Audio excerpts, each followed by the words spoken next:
Let's talk a minute, and then we'll wrap this up in a couple minutes. But I'd like to get your thoughts on obviously the current situation as it applies to the sports world, maybe specifically hockey. Do you see it coming back? If so, how? When? Maybe? What are your thoughts? And if you were a player, how would you feel? Yeah. Well, a few things. First of all, it's interesting. Baseball seems to be like front and center right now, and they've got their negotiations coming on, and there's a lot of back and forth. And one of the things I learned from the business side of sports too is that a lot of the stuff that's said publicly is negotiation. They're using the media and the fans to posture themselves and put pressure. So there's all the talk that in March at some point the owners that came to the players and talked about this prorated thing based on the number of games that are actually played, and the players agreed to that. And now the owners have come back, and you kind of see their point that revenues are not even where we thought they were going to be back in March when this thing all started. So now they wanted to have more of a 50-50 split. So in baseball's case, they have fought long and hard for many years over many negotiations to not give in to the owners, especially to any kind of a cap or anything like that. So I think people may think, well, this is a one-time situation, but it really isn't. Once you start to set a precedent, I've heard people say, well, you can sign a contract that says, well, this is just a one-time thing for this pandemic. But that doesn't matter. Now the owners will know what you're willing to capitulate to, what's the level you're willing to go to. So I really think the players, although they may look bad, because if there's no baseball, the people are going to try to pin it on the players, right? To say it's their fault. They weren't willing to give in. But you know what, though? That's the business side of it. It's I can see what they're doing. So I still think this is all posturing that they'll get something done. But there's going to have to be some middle ground someplace, and they all know where it's at. They're just working hard to try to do it. If I was playing, it's funny. One of the things they've talked about, especially in hockey and basketball, is that you would go to these neutral sites, and the players would be sequestered in a hotel, and that would be for months.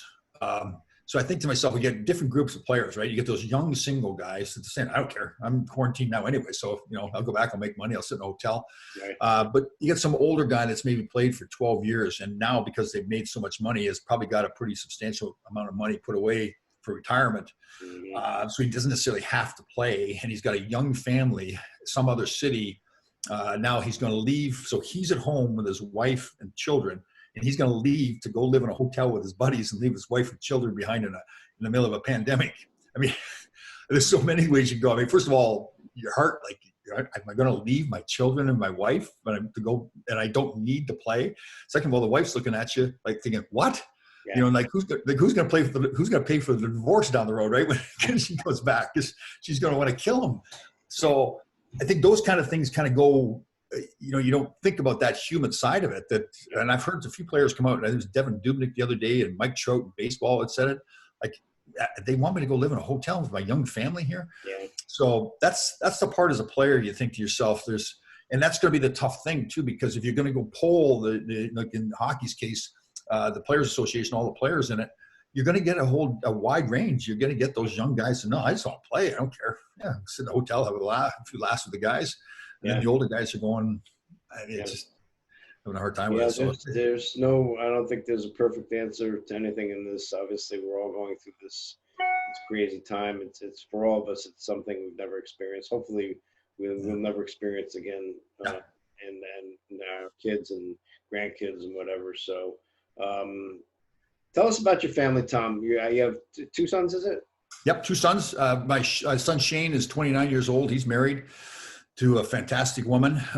He just got a new job right before the pandemic started. He works for a cannabis company out of Toronto. Oh, wow. So he was going to be working from home anyways. And the cannabis business in Canada, I mean, it's legal, and they're nothing else to do but smoke pot up there. So they're doing great. So he's doing fantastic in his career.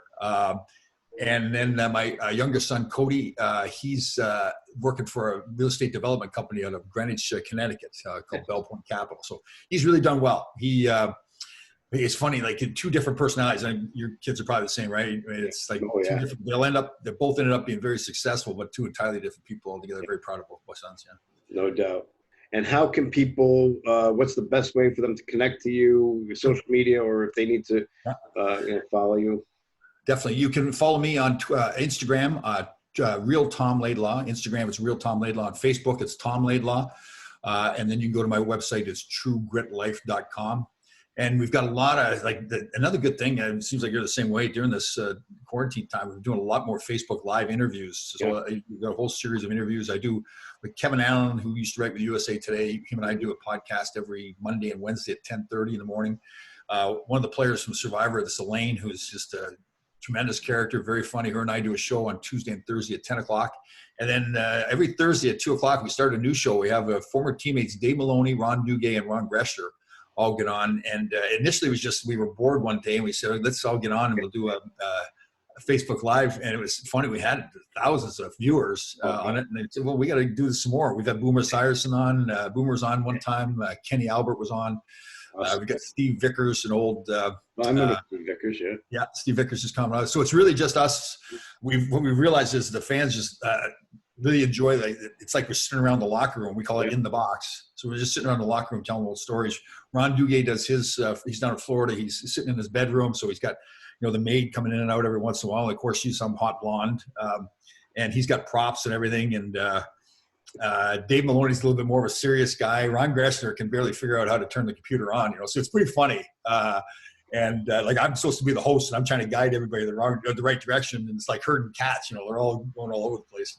But it's a lot of fun.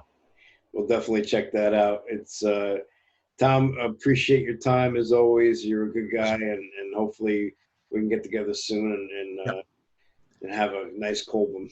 I like that. Nice healthy salad too. Yeah, there you go. Yeah. All right, brother. Good talking to you. Appreciate it, Tom. Take care of yourself.